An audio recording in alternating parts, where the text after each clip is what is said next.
Good morning, lovely people. How are you this morning? I can just about say morning. It's nearly lunchtime, isn't it? Hello and welcome to my home studio. If you don't know me, my name is Becky Pritchard. I am a physiotherapist that works in person. I specialise in musculoskeletal health, which means treating backs and bones and muscles and joints, your generic sports injuries and aches and pains that we all get in our backs and our knees. And I also work online, so I teach Pilates online and I specialise in exercise rehab, a lot of which I do online, a little bit in person as well. And I wanted to come to you today to say hello to you all and to talk to you about knee pain. So do you have knee pain? Whereabouts in your knee is your pain? And by all means, type me a little comment and let me know. And what are you doing to prevent your knee pain? What are you doing to prevent your knee pain? I'd love to know. And is it working, what you're doing? Or are you just ignoring it and hoping that it might just resolve and go away? So I am running a course in January, a course which is currently on sale. And it's a 4-week course that walks you step by step through how to resolve your knee pain, or at least how to start resolving your knee pain using exercise. Now I'm going to talk through the structure of that course today, but even if you're not joining me on that course, hopefully there will at least be 4 key pieces of information for you to take away from what I'm going to teach you today about improving the health of your knees. Perhaps you could implement in your daily life and make your knee pain better. So if you are struggling with knee pain, this is for you. So listen up to this training, and I'm going to talk you through what we're going to be doing on the course and why we're going to be doing it, and maybe it might give you some food for thought. So we all have knee pain for different reasons. Very often it's because we get wear and tear in our joints as we age.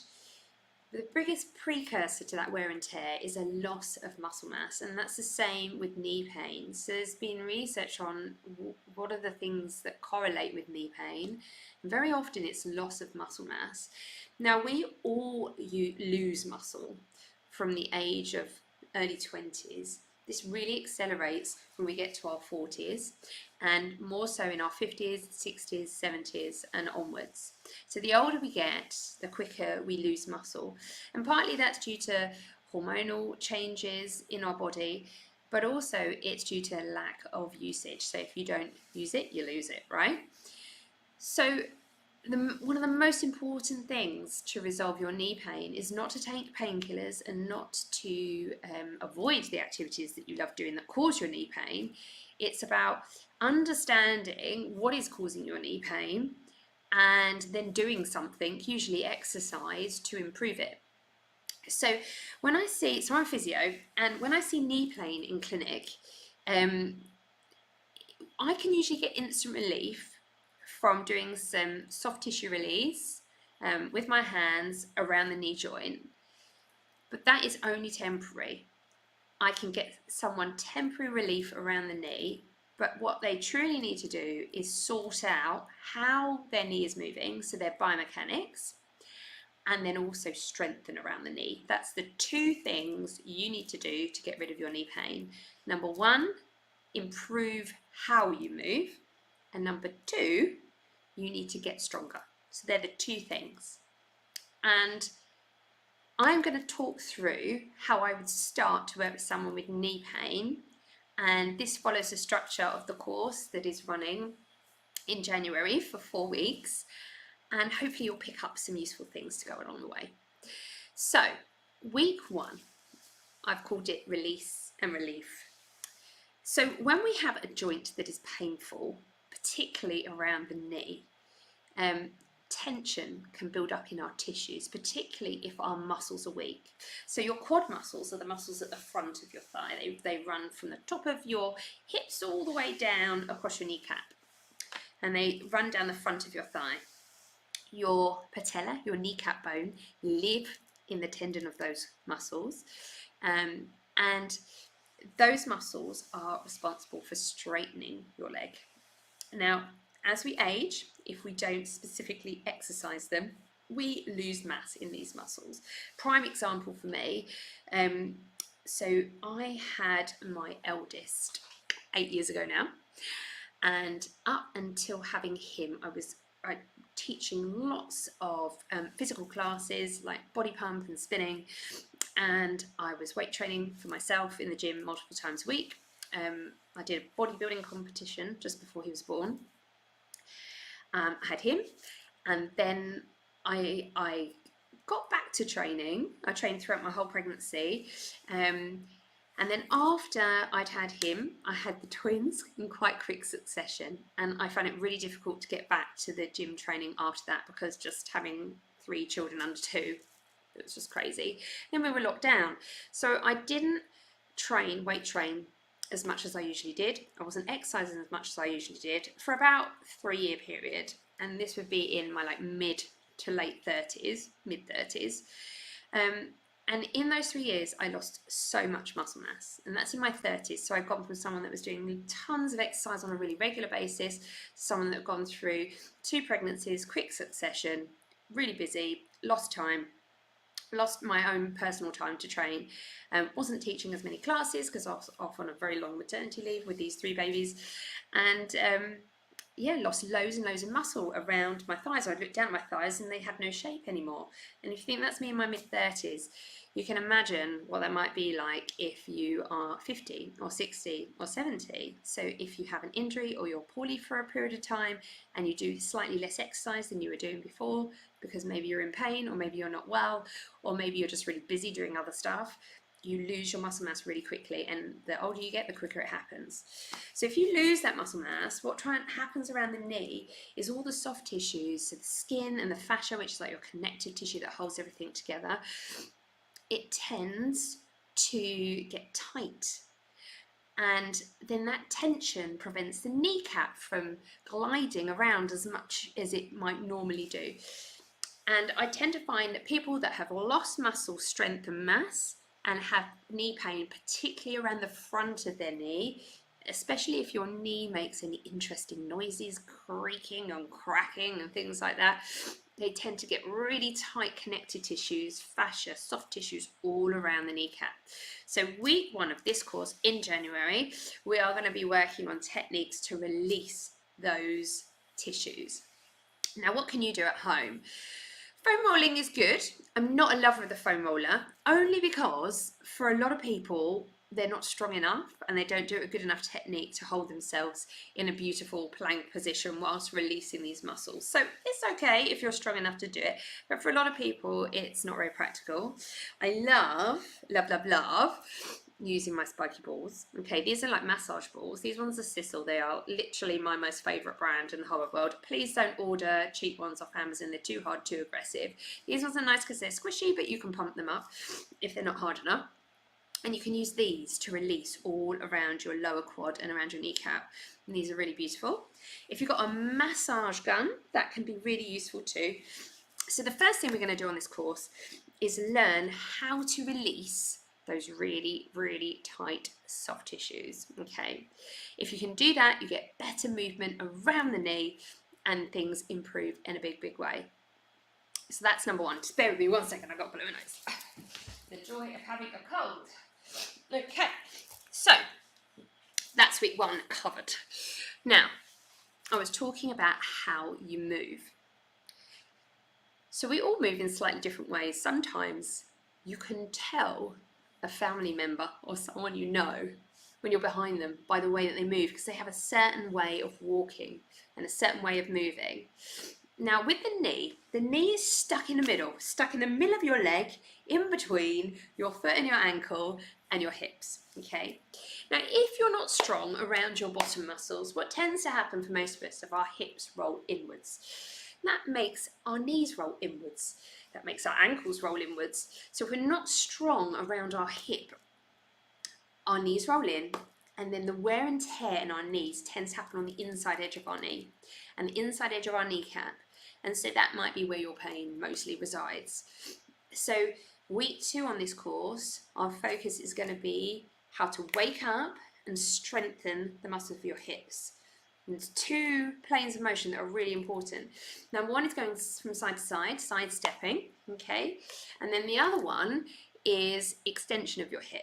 So making your hip go backwards and waking up your big bum muscles, your glute muscles that shape your bum at the back. If you are strong in your glutes at the back and your glutes around the side, your bum muscles, this is another word for glutes, okay? Then your hips will be better supported, they will roll in less, then your knees will roll in less, and your ankles and your feet will roll in less. So hip strength and hip activation, which means like the connection from your mind to your muscles, so you're working those muscles better, are really, really important. So if you're someone that is pigeon-toed and you know that your knees roll in and your hips roll in, you're going to find that probably you're a little bit weak around the hip, particularly if you're bendy, if you're quite mobile, or if you've got any arthritis in your hip, and then that's going to put excessive strain on your knee. So it's really important that we deal with the hip. Your knee will not get better until you sort out the weakness at the hip. So that is the content for week 2. And then in week 4, so jumping a week, we're talking about the feet and the ankle. So I want you to think about your shoes, around your heel of your shoe. Which side of your heel do you wear out quicker if you're wearing like a dress shoe or even a trainer? So is it the inside edge? So do you roll in? Do your feet roll in? We call that pronation or overpronation. Or do you tend to wear down the outside of your shoe a little bit more? Now, I would say most people tend to wear down the insides of their shoe because most people tend to roll in more than roll out. It depends, we're all a little bit different how we put together. Now, if your feet are rolling in, guess what your knees do? They roll in. If your ankles are rolling out and you stand a lot on the outside edge of your ankle, you're more prone to twisting your ankle outwards, but also you're putting more strain on the outside edge of your knee. So the alignment of your ankle has a massive, massive effect on what your knee is doing. So guess what? If you want to get your knee better, you have to make sure that your ankles are strong and stable. If you've got an old ankle injury, if you've had a bad previous strain or a fracture around the ankle, if you can't balance on one leg anymore easily and hold that balance, that is going to affect your knee pain, because as you're walking, your balance and strength isn't great, so there's going to be more force and impact going through the joints of your knee. So to get healthier knees, we need to work on how our hips are moving and how our ankles are moving, okay? So I always say it's never the knee's fault. It's always the fault of what's above or below the knee, and the poor old knee just has to deal with whatever it's thrown at, okay? Now let's talk a little bit more, because I'm such a geek and I love this subject, about your foot and your ankle. Do you have a bunion? What do your toes look like? What do your big toes like? Are they straight, or do they go almost like that with a bit of bone here that sort of sticks out? If you have a bunion, you have some arthritis in your big toe joint, the ball of your big toe. And it means that you're wearing shoes that are too narrow for you, and probably have done most of your life. If you're not wearing barefoot shoes, I guarantee you your shoes are too narrow, okay? And I know you might say, oh, well, my mum and my gran have bunions too, because that's because they were wearing shoes that were too narrow. So yes, you might be more predisposed to it than someone else, but I don't agree that it's so much hereditary. It's more to do with environment. Do you have a bunion? If you have a bunion, your movement at your big toe will be restricted. That will mean it doesn't extend as well. It doesn't go back so well, your big toe. Now, if your big toe doesn't move back so well, that's going to affect the way that your ankles move. And so you're going to have to compensate as you're walking along. And guess what? That has an effect on your knee, but also your hip and your lower back. So when we're thinking about fixing knees, we can't just think about the knee, we have to think about other stuff. So as part of this course, we start off with the release work around the knee, then we're going to address the hip, how it's moving and strength, and then we're going to look at the last week, we're going to look at our big toe, how to reduce stiffness in our big toe, and how to strengthen and improve strength around the ankles. So super, super important. And the final week that I've not spoken about yet is week 3. So it's all about waking up the muscles around the knee. So what are the key muscles that you need to work on to strengthen and support your knee? The first one are your quads, the ones at the front of your thighs, the ones that run down the front of your thighs, they're your quadriceps muscles. They're probably the most important ones to work on. So that's number 1. Number 2 are your hamstrings. They're the muscles that live at the back of your thigh. They're the muscles that bend your knee. So your quads straighten your knee, your hamstrings at the back, they bend your knee. Are they strong?